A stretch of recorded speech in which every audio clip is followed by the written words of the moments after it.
Diretamente do Brasil, Brasília, Distrito Federal.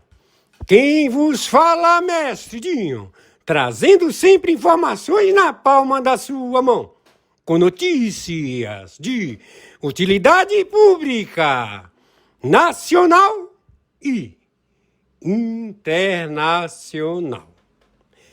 O mestre Dinho, eu quero aqui, antes de iniciar esta live, eu quero falar sobre o Pix do juiz Oscar Aníbal Chapan.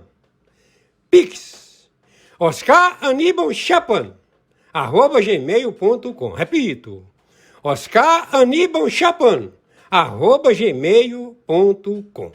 Está na descrição desse vídeo.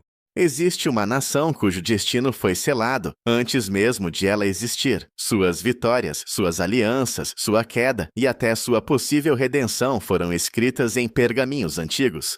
Séculos antes de qualquer um de seus líderes nascer, essa nação não é um segredo. Ela está nomeada nas Escrituras desde o princípio. E a Bíblia a conhece pelo seu nome original. Estamos falando do Irã. E o que você está prestes a descobrir não é especulação teológica.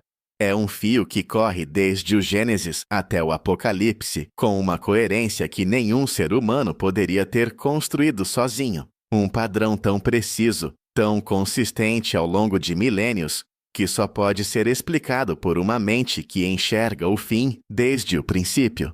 Hoje você vai ver o que poucos professores se atrevem a ensinar. Vai entender por que o Irã aparece nas primeiras páginas da Bíblia, no coração da história do exílio, no nascimento do Messias e nas últimas batalhas antes do fim dos tempos.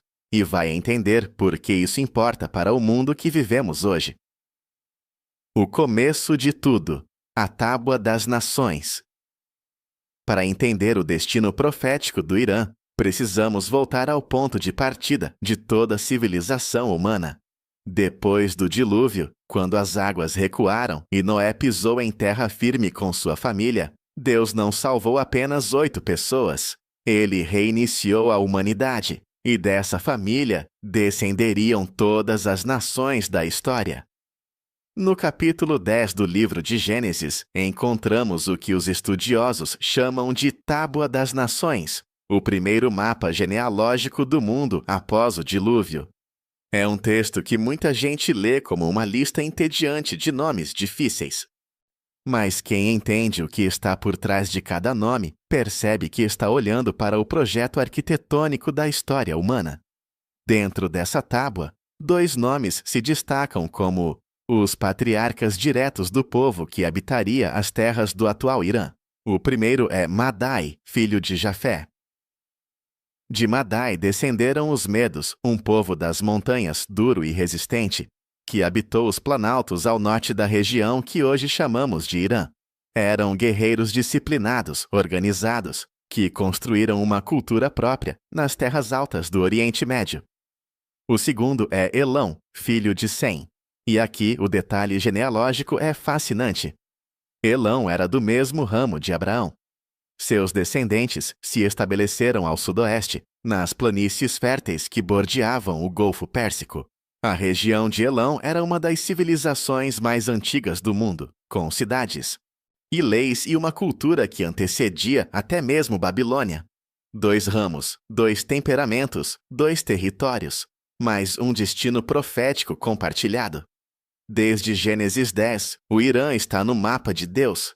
Não como uma nação secundária, mas como uma protagonista do drama mais longo já narrado. A Primeira Guerra da Bíblia e o Poder do Oriente. O destino desse povo aparece pela primeira vez em Gênesis 14, num relato que muitos cristãos nunca estudaram com atenção.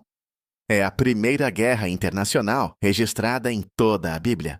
4 reis do Oriente, liderados por Quedorlaomer, rei de Elão, invadiram Canaã com seus exércitos. Cidades foram saqueadas. Populações inteiras foram submetidas. E Ló, sobrinho de Abraão, caiu como prisioneiro. Perceba o que está acontecendo. Logo no começo da narrativa bíblica, o poder de Elão já está em cena. E em conflito com o povo da promessa, Kedorlaomer não era um rei menor. Era o líder de uma coalizão, o poder dominante de sua era. E esse poder tinha na mira justamente as terras que Deus havia prometido a Abraão. Mas Abraão não esperou. Com apenas 318 homens treinados, ele perseguiu os exércitos invasores durante a noite e os derrotou. Resgatou Ló, humilhou os reis do Oriente e voltou com o espólio da batalha. Foi uma vitória impossível pelos padrões humanos. E ela estabeleceu desde aquele momento uma tensão que percorreria toda a história bíblica. O poder do Oriente contra o favor de Deus. E o favor de Deus não cede. Aquela batalha noturna em Gênesis 14 não foi apenas um conflito militar. Foi o primeiro capítulo de uma história que ainda está sendo escrita. O Oriente tentaria, várias vezes, dobrar ou destruir o povo da promessa. E cada vez, algo além da lógica humana interviria. Isaías e a profecia do rei, que ainda não havia nascido. Os séculos passaram, as tribos se multiplicaram, os clãs se tornaram reinos, e da fusão dos descendentes de Madai e Elão surgiu o Império Persa, um colosso que se estendeu da Índia até a Etiópia, governando mais de 40 nações distintas. Mas o verdadeiramente extraordinário não é o tamanho do império, é que Deus havia anunciado sua existência antes de ela acontecer. O profeta Isaías escrevia em Jerusalém por volta do ano 700 a.C. O Império Persa não existia. A Pérsia era apenas uma região menor dentro das terras medas. O nome Ciro não era conhecido por ninguém fora de sua família. E ainda assim, Isaías pronunciou duas profecias sobre a Pérsia que só fazem sentido como revelação divina. A primeira era que Deus usaria Elão e Média como instrumentos de julgamento sobre a Babilônia, a superpotência que ainda dominaria o mundo por outros 100 anos. A segunda era ainda mais perturbadora. Deus escolheria um rei pagão, de uma nação que não conhecia o Deus de Israel, para libertar os judeus cativos e ordenar a reconstrução do templo destruído.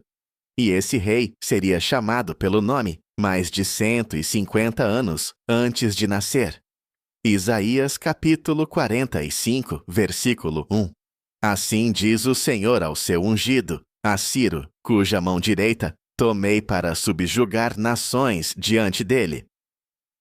Um nome persa, escrito num pergaminho hebreu, 1 século e meio antes de ele chegar ao mundo. Quando os críticos da Bíblia tentaram explicar essa profecia, alguns chegaram a sugerir que Isaías 40 a 66 tinha sido escrito por um autor diferente, décadas depois.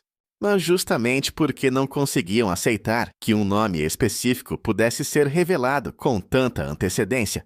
Mas isso é exatamente o ponto. Não existe explicação natural para isso. Só existe explicação sobrenatural. Daniel, o testemunha de Deus no coração do inimigo. Antes de Ciro entrar em cena, Deus havia preparado uma testemunha para tudo o que estava por acontecer. Um jovem hebreu, levado como cativo ao coração do inimigo. Daniel foi arrancado de Jerusalém, ainda adolescente, depois que os exércitos de Nabucodonosor destruíram a cidade e levaram os melhores jovens de Israel para a capital babilônica. Cercado pela corrupção e pelo esplendor pagão da corte mais poderosa do mundo, Daniel não se rendeu àquele ambiente. Recusou a comida do rei, recusou a idolatria imposta, recusou a assimilação que destruiria sua identidade espiritual. Aí é por essa fidelidade, Deus lhe concedeu algo que não havia dado a nenhum outro cativo, o dom de revelar mistérios. O primeiro grande mistério chegou pelo próprio Nabucodonosor. O rei foi perturbado por um sonho tão poderoso que o acordou tremendo no meio da noite. Convocou todos os sábios da Babilônia com uma exigência impossível. Não apenas interpretar o sonho, mas revelá-lo primeiro, sem que ninguém o descrevesse. Era uma armadilha para detectar charlatões, e ninguém passou no teste. A sentença de morte foi ditada. Até que chegou Daniel. Posto diante do monarca mais temido de sua era, ele descreveu o sonho com exatidão, e então o interpretou com uma revelação que deixou o rei sem palavras. Daniel capítulo 2, versículo 38. Tu és a cabeça de ouro. A Babilônia era o primeiro reino. Mas o peito e os braços de prata representavam dois povos entrelaçados, os medos e os persas. Dois braços mais desiguais, porque o braço persa se ergueria mais alto e tomaria o domínio. O sonho não revelava apenas impérios. Revelava a ordem em que eles surgiriam e cairiam. Revelava que a história não é caótica, não é um acidente de forças geopolíticas. É uma narrativa com direção, com sequência, com propósito. E o Irã, os medos e os persas estava nessa narrativa como o segundo grande ato. A queda da Babilônia. A noite do banquete. Enquanto Daniel servia na corte babilônica, Ciro crescia nas terras altas do Oriente, submeteu os medos, unificou os reinos, e quando o Império Persa chegou ao seu auge, pôs os olhos sobre a Babilônia. A queda da cidade mais poderosa da terra não aconteceu numa batalha épica de semanas. E aconteceu numa noite de banquete e arrogância. O rei Belsazar organizou uma festa para 1000 de seus nobres e cometeu o erro que cruzou uma linha que não deveria ser cruzada. Ordenou que trouxessem os vasos sagrados roubados do templo de Jerusalém para brindar em honra aos seus deuses. Aquele não era apenas um ato de irreverência, era uma declaração deliberada de que o Deus de Israel havia sido vencido, que seus objetos sagrados eram troféus de guerra. No instante em que os vasos do templo foram usados para adorar ídolos pagãos, no meio do ruído e da música, o silêncio caiu sobre a sala. Uma mão apareceu no ar, sem braço, sem corpo. Apenas uma mão que escrevia sobre a parede do palácio com letras de fogo. Ninguém entendia o que estava escrito. O rei empalideceu. Seus joelhos tremeram. Chamaram Daniel. Daniel, capítulo 5. E os versículos 26 ao 28. Mene, Deus contou o teu reino e lhe pôs fim. Tekel, tu foste pesado na balança e achado em falta. Parsim, o teu reino foi dividido e entregue aos medos e aos persas. Naquela mesma noite, os exércitos de Ciro desviaram o rio Eufrates. O nível da água baixou. Os soldados persas entraram em silêncio pelo leito seco. As portas estavam abertas. A Babilônia caiu sem combate. E Belsazar foi encontrado morto antes do amanhecer. Pense na simetria disso. A cidade que havia destruído Jerusalém, que havia roubado os vasos do templo, que havia levado o povo de Deus ao cativeiro, foi conquistada por um rei que Deus havia chamado pelo nome 150 anos antes. O julgamento da Babilônia veio pela mão da nação que Deus havia destinado para essa função desde o princípio. De Ciro e a restauração. Quando um rei pagão fez o que os religiosos não fizeram. O que Ciro fez depois da conquista é um dos acontecimentos mais extraordinários da história antiga. Ele não apenas permitiu que os judeus retornassem depois de 70 anos de exílio. Financiou a viagem, devolveu os utensílios sagrados do templo que Nabucodonosor havia roubado, enviou líderes com respaldo imperial para colocar os alicerces do templo reconstruído, e declarou que o Deus dos céus havia lhe entregado todos os reinos da terra e o havia encarregado de reconstruir a casa de Deus em Jerusalém. Isso está no livro de Esdras, capítulo 1. Um rei persa, adorador de Aura Mazda, o deus do zoroastrismo, declarando publicamente que o Deus de Israel o havia chamado para restaurar o povo judeu. Não existe paralelo para isso em nenhuma outra nação da antiguidade. A Pérsia foi a única potência do mundo antigo que não destruiu Israel, que o restaurou. E aqui está uma das grandes ironias da história bíblica. Quando os líderes religiosos de Judá haviam falhado em proteger o povo, quando o templo havia sido destruído pela desobediência do próprio Israel. Foi um rei pagão que Deus usou para reconstruir o que havia sido perdido. A graça de Deus não respeita fronteiras religiosas. Ela alcança quem Deus escolhe, onde Ele escolhe, da forma que Ele escolhe. A visão do carneiro e do bode, a profecia mais precisa do livro de Daniel. Mas Deus havia dado a Daniel outra visão sobre a Pérsia, mais específica e mais detalhada do que qualquer coisa que havia sido revelada antes. Junto ao rio Ulai, Daniel viu um carneiro com 2 chifres desiguais que avançava em todas as direções sem que nada pudesse detê-lo. Ou nenhum animal se levantava contra ele. Ele fazia o que queria e se tornava grande. Uma voz explicou o símbolo em Daniel, capítulo 8, versículo 20. O carneiro que você viu, com os 2 chifres, representa os reis da Média e da Pérsia.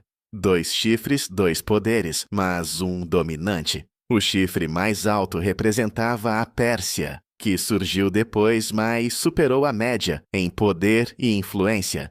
E então, do ocidente, apareceu um bode que se movia tão veloz que seus pés não tocavam o solo. Um único chifre entre seus olhos arremessou-se contra o carneiro e o destruiu completamente. Daniel não sabia quem era aquele bode, mas o anjo Gabriel lhe disse que a visão dizia respeito a um tempo futuro e a um rei específico que se levantaria do ocidente. Séculos depois, o mundo inteiro saberia o nome desse bode. Alexandre o Grande, o jovem rei macedônio, destruiria o Império Persa com uma velocidade sem precedentes na história militar. 3 batalhas principais. Um império de 3 séculos desmantelado em menos de uma década. Cada detalhe da visão de Daniel encaixou com precisão matemática. A velocidade do bode, cujos pés não tocavam o chão, refletia a campanha militar mais rápida do mundo antigo. O chifre único era o domínio absoluto de Alexandre. Quando pesquisadores seculares estudam Daniel, geralmente propõem que o livro foi escrito depois dos fatos, porque não conseguem aceitar que essas profecias foram dadas séculos antes de se cumprirem. Mas os manuscritos do Mar Morto, datados antes de Alexandre, confirmam que Daniel é anterior à conquista grega. A única explicação é sobrenatural. Esther. A providência de Deus nas sombras do palácio. Antes que a Pérsia caísse diante de Alexandre, aí ocorreu no coração do império um dos relatos mais extraordinários de toda a Bíblia. Em tempos do rei Assuero, o trono do maior império da terra estava em Suzã, no coração do antigo Elão, no sudoeste do atual Irã. E foi ali que uma jovem judia órfã mudou o destino de sua nação. Seu nome era Esther. Criada por seu primo Mardoqueu entre os judeus do exílio, ela foi levada ao palácio quando o rei buscava uma nova rainha depois de Vasti ter sido destituída. Esther era bela, inteligente e tinha uma qualidade rara: sabia ouvir. Mardoqueu a orientou a não revelar sua origem judaica. E o rei Assuero a coroou rainha da Pérsia, sem saber que estava colocando uma filha de Israel no trono mais poderoso do mundo. Nas sombras do palácio se movia outro personagem. Amã, descendente dos Amalecitas, inimigo histórico de Israel, e havia ascendido ao posto mais alto depois do rei. Quando Mardoqueu se recusou a se inclinar diante dele, Amã não buscou apenas vingança pessoal. Traçou um plano para eliminar cada judeu em todo o território do império. Usou mentiras, manipulou o rei, e o decreto foi selado com o anel real. Todo o povo de Israel, de leste a oeste, do maior império da terra, estava condenado à morte. Mardoqueu enviou uma advertência urgente a Esther e disse uma frase que ecoou através dos séculos.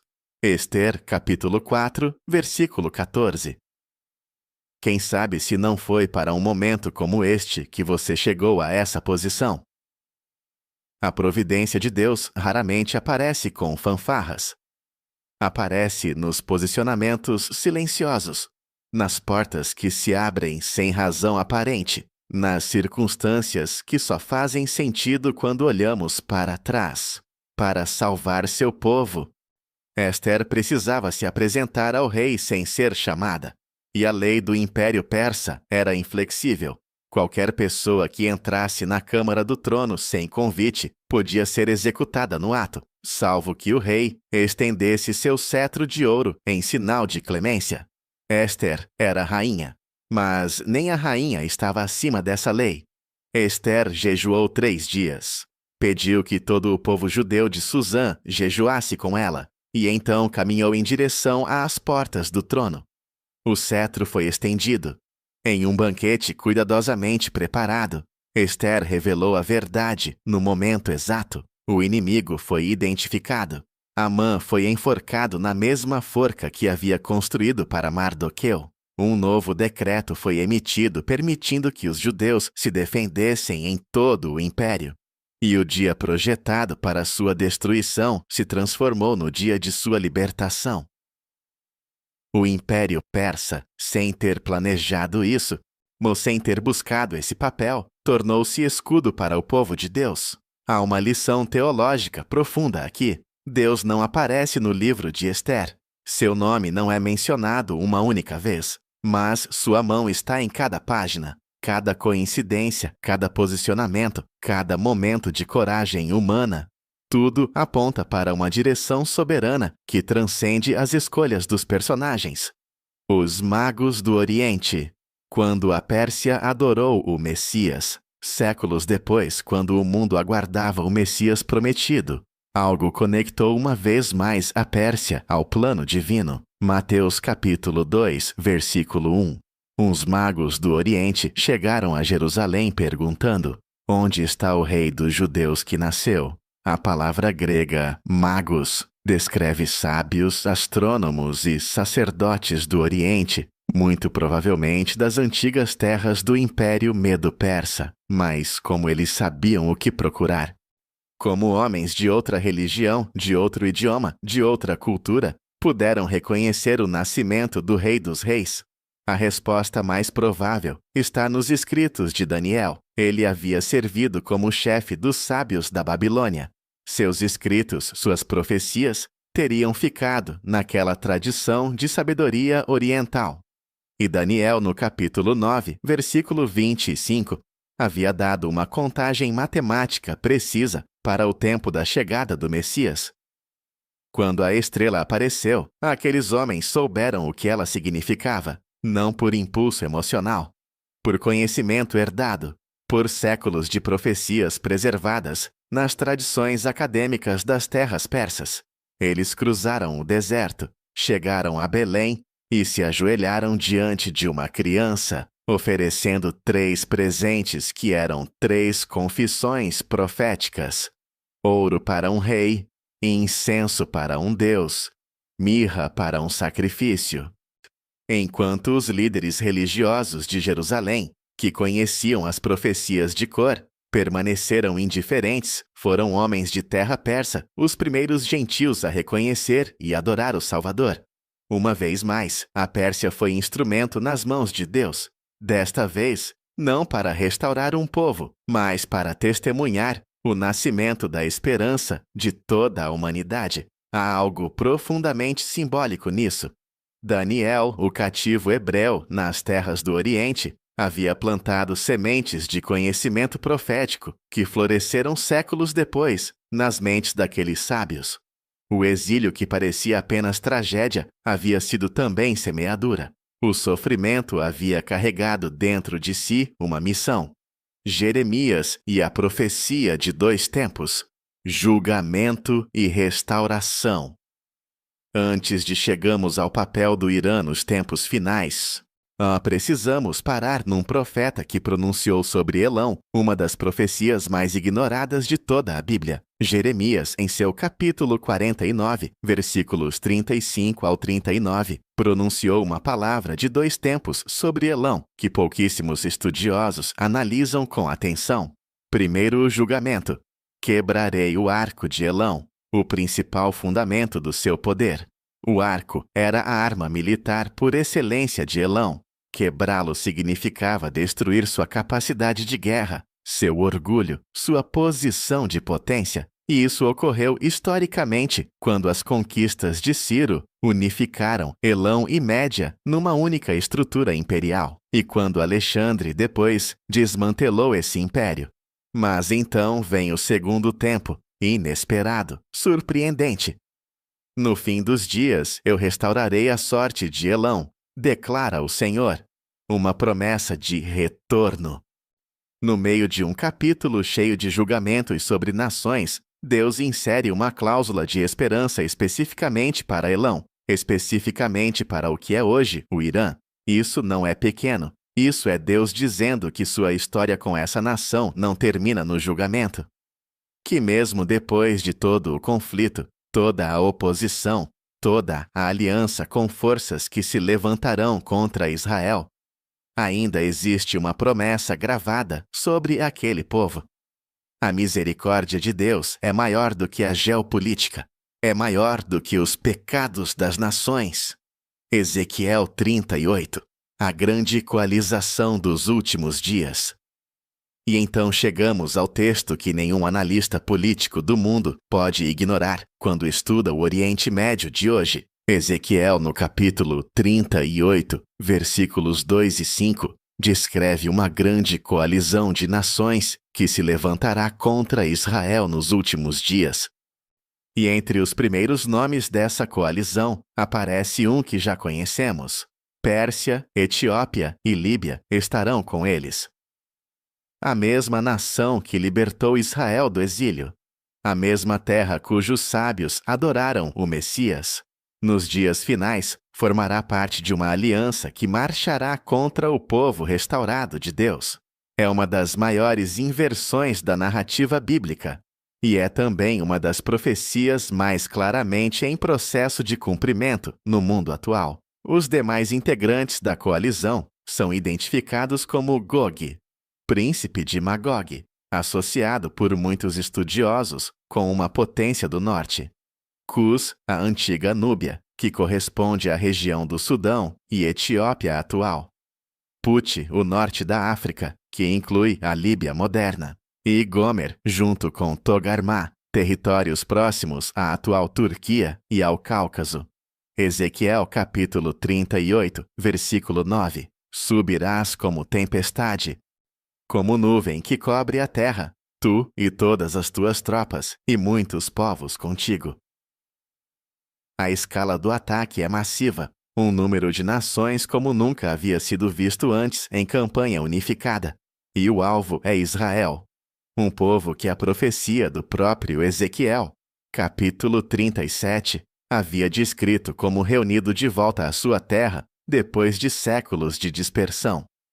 Para quem acompanha a geopolítica atual, a configuração dessa aliança não é ficção científica. O Irã e a Rússia possuem hoje uma aliança militar real. O Irã financia grupos em toda a região. A Turquia flutua entre o Ocidente e o Oriente em seus alinhamentos. A África do Norte tem sido palco de influências crescentes das potências do Mediterrâneo Oriental. Os tijolos dessa coalizão estão sendo assentados. O juízo sobrenatural, quando Deus intervém diretamente. Mas o que acontece depois do ataque é o que transforma essa profecia de uma tragédia em uma proclamação da soberania de Deus. Porque o que se desenrola não é uma batalha entre exércitos humanos, é a intervenção direta de Deus na história, e essa intervenção é descrita em detalhes físicos específicos que desafiam qualquer tentativa de interpretação apenas simbólica. A terra treme. Terremotos sacodem o campo de batalha, os exércitos caem em confusão, os soldados viram suas armas uns contra os outros, chuva torrencial, granizo e pedras de enxofre caem do céu. Fogo desce sobre Magog e sobre as ilhas que vivem em segurança. A coalizão mais poderosa, jamais reunida, se desfaz não por uma derrota militar humana, mas por um julgamento sobrenatural. Ezequiel capítulo 38, versículo 23. E serei engrandecido e santificado, e serei conhecido perante muitas nações, e saberão que eu sou o Senhor. Esse é o propósito declarado da intervenção. Não apenas proteger Israel, revelar ao mundo inteiro que existe um Deus que governa a história, que os impérios humanos, por maiores que sejam, não determinam o destino final das nações. Há algo aqui que a leitura superficial perde. Deus permite que essa coalizão se forme, permite que o ataque se inicie, e então intervém de uma maneira que não deixa dúvida sobre quem detém o poder real. Isso não é Deus reagindo a uma crise. É Deus usando a arrogância humana como palco para uma demonstração de soberania que toda a humanidade vai testemunhar. Zacarias e o horizonte além do julgamento. E então, há um capítulo além do julgamento. E um horizonte que muitos não chegam a ver porque param a leitura cedo demais. Zacarias, no capítulo 14, versículo 16, acrescenta uma imagem que expande tudo o que Ezequiel havia descrito. E acontecerá que todos os que restarem de todas as nações que vieram contra Jerusalém subirão de ano em ano para adorar o Rei, o Senhor dos Exércitos, e celebrar a festa dos tabernáculos. As nações que sobreviverem subirão a Jerusalém para adorar. Isso significa que a narrativa não termina no julgamento, não termina no fogo e nos terremotos. Termina com nações restauradas em relação com Deus. Termina com os que haviam sido inimigos, tornando-se peregrinos. Termina com a adoração, substituindo a guerra. Agora lembre-se da profecia de Jeremias. No fim dos dias, eu restaurarei a sorte de Elão. Poderia o Irã, que foi redentor, que se tornou adversário, e que atravessará o julgamento, também ser testemunha da glória restaurada? Poderia haver um remanescente persa entre os que sobem a Jerusalém para adorar? A Bíblia não fecha essa possibilidade. Ela a deixa aberta, escrita, permanente. Isso muda a maneira como olhamos para o Irã hoje, não como um inimigo a ser destruído, não como uma ameaça a ser apenas contida, mas como uma nação com um destino profético, com uma história espiritual que nenhum noticiário conta, com uma promessa que Deus mesmo gravou nas páginas das Escrituras. O fio que atravessa os séculos, desde o Gênesis até o Apocalipse, a Pérsia esteve presente em cada etapa do plano divino. Quando Abraão levantou sua espada na noite para resgatar Ló, Elão já estava na história. Quando a Babilônia caiu em silêncio, foi um rei persa quem reconstruiu o que havia sido destruído. E quando Ester caminhou em direção ao trono, arriscando sua vida, foi a providência de Deus agindo pelo coração de um rei pagão. Quando os sábios cruzaram o deserto, foi a herança profética da Pérsia que os guiou até o pesebre. E quando os últimos capítulos da história humana forem escritos, o Irã também estará nessas páginas. Essa trajetória não é aleatória, é um padrão, criada com propósito, afastada desse propósito, sujeita ao julgamento de Deus e ainda assim alcançada por uma graça que não entende de fronteiras nem de bandeiras. A história bíblica do Irã é, no fundo, a história de toda a humanidade. E há algo que essa história nos ensina sobre como Deus opera na história humana. Ele não precisa de nações perfeitas para cumprir seus propósitos. Usou um rei persa que adorava outros deuses para restaurar seu templo. Usou uma jovem judia órfã no palácio de um rei pagão para salvar seu povo. Usou sábios estrangeiros para ser os primeiros adoradores do Messias. A soberania de Deus não é limitada pela religião ou pela nação de quem ele usa. Os titulares de hoje são páginas de um livro já escrito. Os titulares de hoje não são acidentes. Não são o produto aleatório de forças geopolíticas que se chocam sem direção. São páginas de um livro, escrito muito antes de qualquer um de nós nascer. E quem tem olhos para lê-lo pode ver com clareza onde nos encontramos nessa narrativa. Quando você lê sobre tensões no Oriente Médio, sobre coalizões que se formam, sobre Israel cercado de inimigos, sobre as nações do Norte e do Leste se alinhando em novos pactos, você está lendo o jornal com um contexto que a maioria das pessoas não tem. Você está vendo o mapa profético se desdobrar em tempo real. Isso não deve gerar medo, deve gerar clareza. Porque se as profecias sobre a queda da Babilônia se cumpriram com precisão cirúrgica, se o nome de Ciro foi anunciado 150 anos antes, se os detalhes da conquista de Alexandre foram descritos antes de ele nascer, então as profecias sobre os últimos dias têm a mesma certeza. O mesmo Deus que escreveu a primeira parte está cumprindo a última. E o desenlace já está nas mãos de Deus. Não nas mãos dos impérios, não nas mãos dos ditadores, não nas mãos dos mercados financeiros ou das alianças militares. Nas mãos do mesmo Deus que chamou Ciro pelo nome antes de ele nascer. Do mesmo Deus que posicionou Esther no lugar certo, na hora certa. Do mesmo Deus que guiou sábios persas por estrelas para se ajoelharem diante do Filho de Deus. E se esse estudo abriu algo dentro de você, se alguma coisa fez sentido de uma forma que você nunca havia enxergado antes, compartilhe com alguém que precisa ver isso. As profecias bíblicas ainda têm muito a dizer sobre o tempo em que vivemos. A palavra já foi escrita. A história está se cumprindo.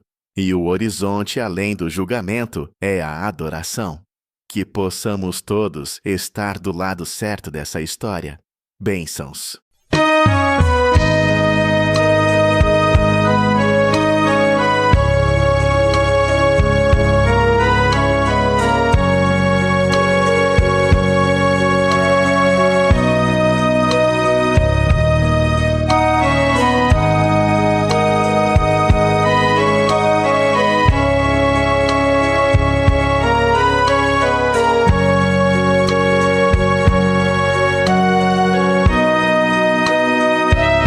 Espírito Santo, o Consolador, que sustenta e consola o povo de Deus. Espírito Santo, a luz de Deus, és um só Deus, verdadeiro Criador. Espírito Santo, és a verdade que o mundo não pode receber. Vem renovar todo o meu ser no nome de Cristo. Que felicidade! Espírito Santo, vem me envolver. Quero erguer teu altar em meu coração. Dai-me tua direção e teu saber, pois o meu desejo é melhor te conhecer.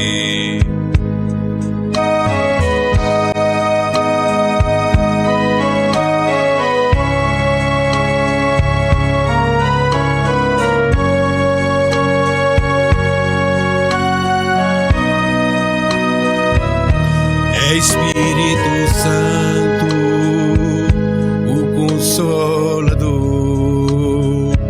que sustenta e consola o povo de Deus. Espírito Santo, a luz de Deus, és um só Deus, verdadeiro Criador. Vem Espírito Santo, a luz de Deus. Flui Espírito Santo neste lugar. Desce Espírito Santo, habita em mim.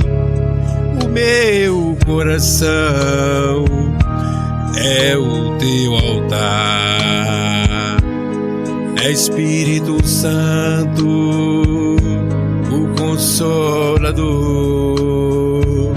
que sustenta e consola o povo de Deus. Espírito Santo, a luz de Deus. És um só Deus, verdadeiro Criador.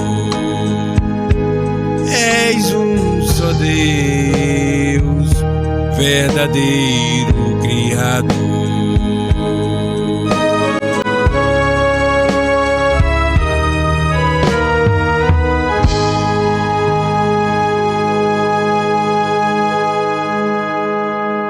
Eu estou já na descrição, né, dessa transmissão ao vivo, ok?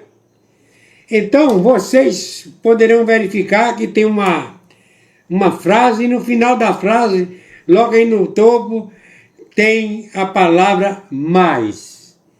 4 letras, mais. Indica o que acontece. Para vocês entrarem na descrição, né, do celular, do tablet, do notebook ou do computador, clica. Então vocês clicando aí, vocês vão entrar, observar, né, que existe uma palavra perfil social. E depois do perfil social vem Mercado Livre. E está escrito, canal Mestre Dinho. Últimas notícias na palma da sua mão. Perfil Mestre Dinho, 1949. Eu sou afiliado do Mercado Livre. E é por isso que eu estou aqui aproveitando essa oportunidade para falar com vocês que tem promoções.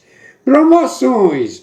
Eu, como afiliado do Mercado Livre, eu coloquei aí abaixo da palavra promoções. Promoções 2 pontos. Tem aí o link. Todo mundo sabe o que é o link. O link do Mercado Livre. Você clica no Mercado Livre aí, nesse link do Mercado Livre. Não vai sair num só produto, não. Vai sair numa vitrine. O Mercado Livre, por enquanto, tem quase 200 produtos. Certo? Produtos, a maior parte com promoções. Produtos que nós precisamos. Aqueles produtos relacionados que nós temos necessidade de comprar dia a dia. Então, vocês sabem que o Mestre Dinho, eu sou afiliado do Mercado Livre. Vocês compram, certo? Vocês negociam no parcelamento, né? Se é com 10 parcelas, ou com 12, ou com 18 ou mais, depender, tem de entrar aí, né, certo? Na descrição, no link do Mercado Livre, ok? E descendo, certo? Eu também sou afiliado do Shopee. Tem assim, vitrine do Construa Civil Mestre Dinho, afiliado da Shopee. Aproveita as promoções, mais de 500 produtos do afiliado do Shopee Mestre Dinho, Construa Civil Mestre Dinho.